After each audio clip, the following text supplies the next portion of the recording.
Putin's recent warning that Russia may push further into Ukraine if peace talks collapse carries significant weight and necessitates a thorough analysis. This statement isn't merely a negotiating tactic, it's a reiteration of Russia's strategic goals and underscores the fragility of the current situation. The core of Putin's message is a threat, directly linked to the outcome of any potential peace negotiations. It suggests that Russia's territorial ambitions in Ukraine aren't fixed and could expand depending on Kyiv's willingness to concede ground and accept Moscow's demands. These demands typically revolve around territorial concessions, guarantees of Ukraine's neutrality, limitations on its military capabilities, and the protection of Russian speakers within Ukraine. Essentially, Putin is signaling that the current war, devastating as it is, could escalate even further. This threat is intended to pressure Ukraine and its Western backers into making concessions they might otherwise resist. Understanding the statement requires historical context. Russia's relationship with Ukraine has been fraught with tension since the collapse of the Soviet Union.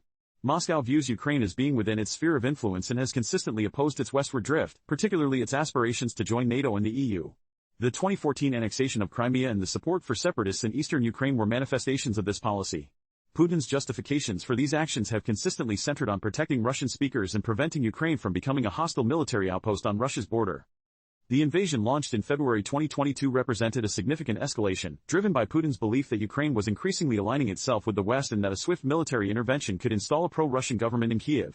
The initial plan to quickly capture Kyiv failed due to Ukrainian resistance and Western support, leading to a protracted and grinding conflict concentrated in the east and south of the country. This context is crucial for interpreting Putin's warning. He's essentially saying that if Ukraine and the West refuse to accommodate Russia's core security concerns, Russia is prepared to escalate the conflict, potentially seizing more territory and further destabilizing the region. The implication is that Russia is willing to endure further economic sanctions and international condemnation to achieve its goals. The current state of the war is a stalemate. Ukraine, bolstered by Western military aid, has managed to halt Russia's advance and even launch counteroffensives. However, Russia still occupies significant swathes of Ukrainian territory and maintains a significant military presence. The war has exacted a devastating toll on both sides, resulting in immense human suffering and widespread destruction. The prospect of further escalation is therefore deeply concerning. Putin's statement is also aimed at